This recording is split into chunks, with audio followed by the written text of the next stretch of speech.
Բարի երեկո, սիրելի հեռուստադիտողներ, մենք շարունակում ենք հետևել կարևորագույն իրադարձություններին։ Կառավարությունը հայտարարեց, որ կենսաթոշակները բարձրանալու են 10,000 դրամով ապրիլի 1-ից։ Այսօր մենք կզրուցենք աշխատանքի եւ սոցիալական հարցերի նախարար Արսեն Թորոսյանի հետ։ Բարի երեկո, պարոն Թորոսյան, շնորհակալություն հրավերացնելու համար։ Դուք ասեցիք, բարձրանալու են գրեթե բոլորի համար։ Ինչ է նշանակում այդ գրեթեն։ Ես ասացի գրեթե բոլորի համար 10,000-ը, որտեղ բարձրանալու է բոլորի համար։ Բոլորի համար, անկախ թոշակի չափից։ Եվ ճնշող մեծամասնության համար բարձրանալու է հենց ուղիղ 10,000 դրամի չափով, բայց կան որոշակի խմբեր, որոնց համար կբարձրանա շատ ավելի, քան 10,000 դրամը, եւ որոշակի խմբեր, այդ նույն խմբերի մեջ հիմա կբացատրեմ, եթե ժամանակը ների, մի փոքր ավելի ցածր 10,000-ից, ասենք կարող է 8,000 կամ 9,000 բարձրանալ։ Եվ սա ինչու ենք մենք նաև բացատրում մեր քաղաքացին, որտեղ այդ թվերը բանաձևերով են հաշվում, ոչ թե ֆիքսված է ամեն կոնկրետ քաղաքացունը ինչ որ կամայական թիվ, այլ բանաձև է, որի հիմքում կա հիմնական կենսաթոշակը, որը այս պահին 24,000 դրամ է, եւ դրան գումարված ստաժի տարիներ, որոշ դեպքերում հաշմանդամության վերաբերյալ ինֆորմացիա, ծառայության բնույթով պայմանավորված ինչ որ դետալներ, ինքը շատ բազմազան դաշտ է, մենք մոտ 30 կենսաթոշակ ունենք, եթե անկեղծ ասեմ Հայաստանի Հանրապետությունում, ու շատ դժվար է երբեմն բան անել այդ ամեն ինչի մեջ հեշտ կողմնորոշվել է, բայց հիմնականը հետեւյալն է, տեսեք, այդ 24,000 դրամի վրա է հաշվարկվում ապագա կենսաթոշակը կախված քո աշխատանքային տարիներից, հա, այսինքն ամեն տարին ինչ որ թիվ արժի գումարվում է իրար եւ դառնում է օրինակ դիցուկ որևէ մեկի համար 50,000 դրամ, հա։ Եվ մենք 24,000-ը դարձնելով 34,000 դրամ, պարզապես այդ 50,000-ը դարձնում ենք 60,000։ Այսինքն հիմնական կենսաթոշակը, որը 24,000 էր, դառնում է 34,000։ Եվ հետեւաբար բոլոր այն մարդիկ, ովքեր որ ստանում էին կենսաթոշակ, իրանց կենսաթոշակը բարձրանում է 10,000 դրամով եւ ոչ միայն։ Սա ամենամեծ խումբն է մեր քաղաքացիների։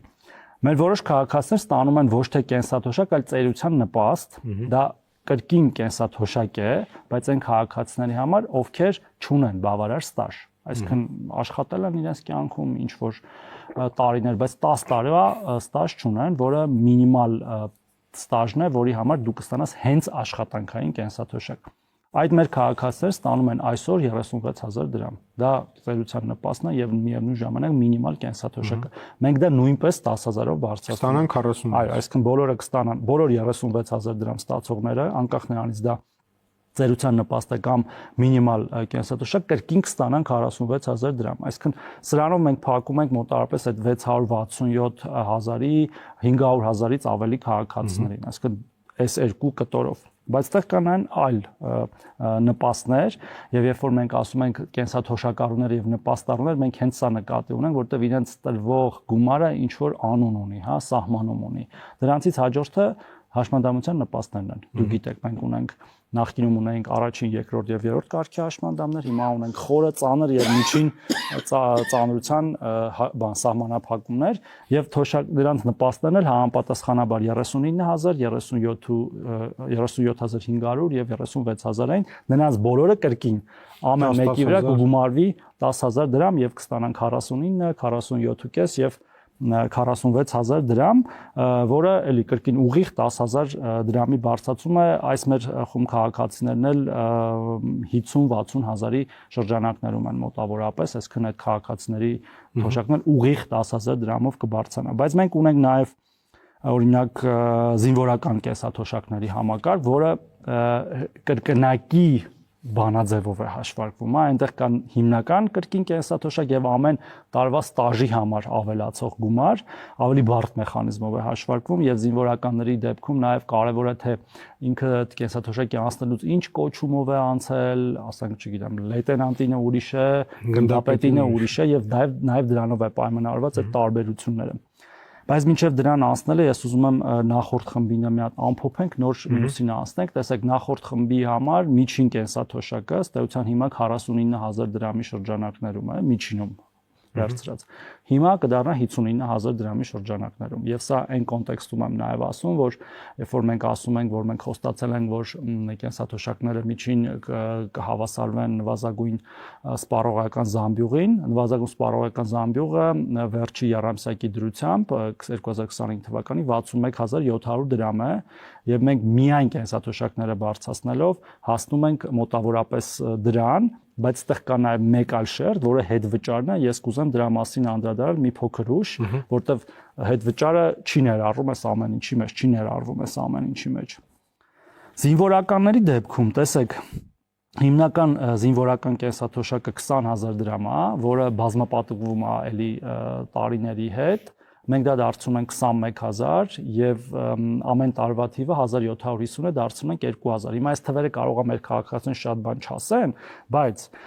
դա բերելու է նրան, որ զինվորական միջին կենսաթոշակը, որը հիմա 96300 դրամ է, դառնալու է 105000 դրամ մոտավորապես։ Ես դրա համար եմ ասում, զինվորականների դեպքում բարձրացումը կարող է մի քիչ ավել լինի, մի քիչ պակաս լինի, բայց օրինակ զինվորական հաշմանդամության դեպքում հիմա թվեր եմ ուզում ասել, օրինակ խորը սահմանափակման դեպքում, որը առաջի կարգն է, բայց զինվորական, հա։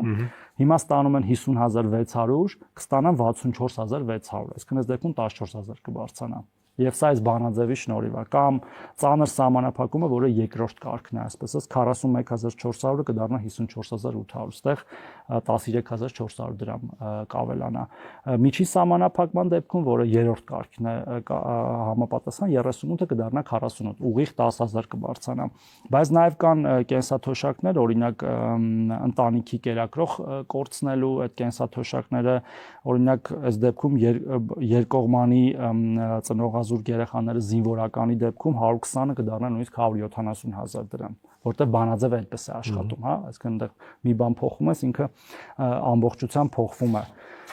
Եվ այդպես էլի կան, ասենք 100000-ը կդառնա 130000։ Եվ այս ամենը ինչ որ մենք ասում ենք, այդ 10000 դրամի բարձրացումը, դա միայն իրական դեռ հետ վճարը չհաշված կենսաթոշակներն ու նպաստներն են, բայց դրա վրա կա նաև այն հնարավորությունը, որ դուք գիտեք մենք ունենք քարտի պարագայում։ Այո, եւ հիմա բոլորն են անկախի կանցնում ապրիլի 1-ից։ Դուք ունեք տվյալներ, ինչքան մարդ է։ Իհարկե։ Արկան այդ 2%-ն է, որը ֆինանսների նախարարության ծրագիրն է, ես ունեմ տվյալներ, թե մեր քարտապաններից քանիսն են օգտվում հետվճարի ծրագրից, որտեղ մենք հիմա այսօրվա դրությամբ ունենք ընդամենը 15000 հոգի, որ դեռևս կանխիկ են ստանում, այս 667000-ից, հա, այսինքն մնացած բոլորը անկանխիկ են ստանում կենսաթոշակներն ու նպաստները, եւ դրանցից օգտվել են հունվար ամսին, որտեղ ամփոփել են հունվարը, դեռ փետրվարը դեռ չէ ավարտվել, 415000 հոգի։ Եվ նրանց միջին հետվճարի չափը 7000 դրամ է։ Այսինքն եթե մեզ գումարում եմ 59000 դրամին միջին կենսաթոշակ, որը մենք ապրիլի 1-ից կստանանք,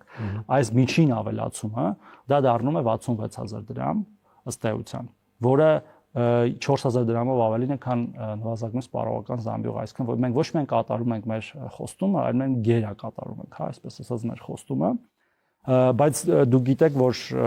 կա սահմանաչափ 10000 դրամ հետվճարի համար, եւ քան որ մենք բարձրացնում ենք հիմնական կենսաթոշակը, այդ միջինն էլ է բարձրանալու, այսինքն քաղաքացիները կարողանում են ավելի շատ հետ ստանալ եւ յուրաքանչյուր քաղաքացի ըստ էության նույնիսկ այն նվազագույն ստացողները գրեթե 20000 դրամով իրենց կենսաթոշակը բարձրանում է, հենց այդպես 10000 իրականը, 10000-ը մոտավորապես հետվճարը, որտեղ հետվճարով իրենք գումար են ստանում 10000 դրամի չափով 20% եւ եթե արկա քարտ ունեն նույնիսկ 22%, այսինքն 36000 դրամ ստացող կենսաթոշակառուն կամ ծայրության նպաստ ստացող մեր քաղաքացին իր կենսաթոշակը 10000-ով ավտոմատ է ավելանում եւ 10000 իրեն կարող են ավելացնել հետվճարով, որը դառնում է 56000 դրամ ըստ էության։ Ինչը շատ էական բարձրացում է, այսինքն այտենց համարյա 40% բարձրացում է ստացվում այդ մարդկանց կենսաթոշակների եւ դա ուղղակիորեն ազդելու է իրանց թե կենսամակարդակի վրա, թե մնացած բոլոր հարցերի վրա եւ սա շատ կարեւոր որոշում է եղել թե սոցիալական իմաստով եւ թե նաեւ մեր մյուս քաղաքականությունների համատեքստում եւ մեր կառավարության ծրագրի համատեքստում։